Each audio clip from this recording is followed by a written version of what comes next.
Okay, I was in the process of creating my table of contents, and I realized I had not gone over the process of creating a table of contents in the video that did the overview for Scribus. So I'm going to show you how to do that real fast. It's pretty straightforward and very simple.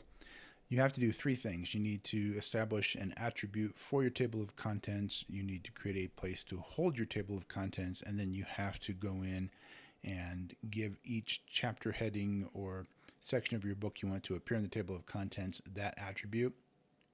And then a fourth step, you have to generate it. So I'm going to show you how to do each one of those. So step one, we're going to go in here, we go up to File, and we're going to go to Document Setup.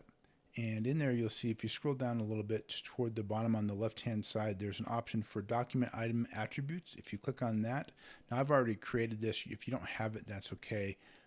You'll just go down and hit Add. So I've already created it, and when you hit Add, it gives you just these options right here. There's not a lot that you really have to worry about in this regard. You just go in here, you're going to give it a name, just so you know how to identify it, and leave everything else as it is. Once you're done, just go down and you hit Apply, and you're good to go. Now you've established an attribute. Next thing we need to do is we need to actually create a placeholder. I'm going to go ahead and delete this so I can show you what it looks like. You're going to go in here and create a placeholder. So, and you're going to find in your book somewhere past the title page and your front matter where the copyright page is, just a blank page. Insert one if you need to. And you're going to come up and you're going to add a text box. And you add the text box just by going up here to this icon right here, clicking on it, and then just drawing the text box. So I'm going to go ahead and give it a name. I need to identify it as the place that's going to hold my table of contents. So I'm going to go down to Properties, click on that, and I'm going to give it a name, TOC. Just for table of contents. That's all I have to do. And so now that I've created this and I've given it a name, so I have an attribute for table of contents. I have a text frame that I've identified as my table of contents by naming it as that. The next thing I have to do is go down and in my document setup again, I'm going to go down to my table of contents and I'm going to click on that right here on the left hand side. It says table of contents, and that's it right there. I need to identify the attribute name. So for my drop down, I'm going to pick talk, which is the attribute I just created. I'm going to click the destination frame where I want it to go. All my frames are just numbered numerically. And this is my last one that I just created, and I am going to point where I want the table of contents to go to, which is this frame right here. I want my page number placement to be the end, and I have a paragraph style that I created, which is talk. I'll show you how to do that in this video as well. And it just determines what my video is going to look like. So I've got my item attribute that I'm going to be using. I've got my destination frame in here, and that's where my table of contents is going to go. What this item attribute is any item that has this attribute applied to it will actually be put into my table of contents. So when I go in, and you'll see here in a second what I'm talking about, when I go in and I actually pick my text box that's sitting on the page I want to add to my table of contents, I'm going to apply an attribute, specifically this talk attribute, to that particular frame, and then it'll appear in my table of contents. So I've got my item attributes, I've got my destination frame where I want it to go, I want my page number placed at the end. I can do beginning, not shown. I do want that showing at the end, so it'll be at the end of my list. Then I just hit apply, and once I've done that, I'm good to go. So now I'm going to scroll down here, and I am going to pick this first one, and I've already done this, but if I right click on it and I go to attributes right here and I click on that, you'll see that I have an attribute right here.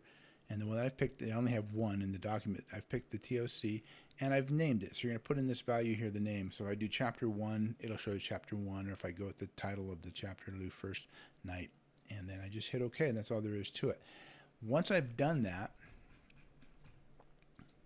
I'm going to go up to Extras, and I'm going to choose the option to generate my table of contents, and you can see it right there.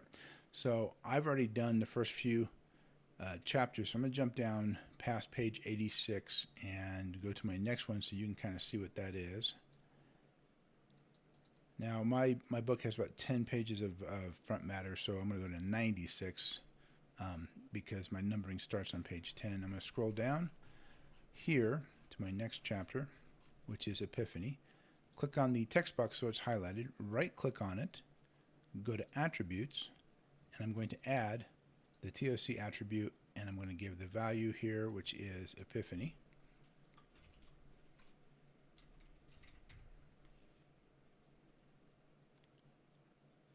that spelling looks wrong, but we'll see here. And then go ahead and hit OK. That's all I have to do.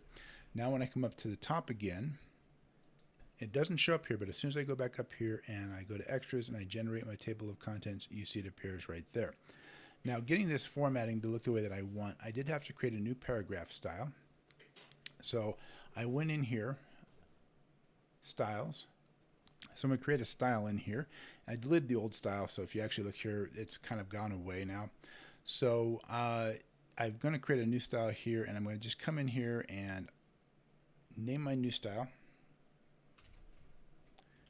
TOC. So this is my new style for table of contents, and I'm going to pick my indentation over here. I'm going to put it about 4.5, and that drops it right there. I want my alignment on this side over here to be on the left, and I want my divider between the number and the chapter title to be a dot, though I can choose a hyphen or an underscore or do something custom. I'm just going to go with a dot, and so now when I hit apply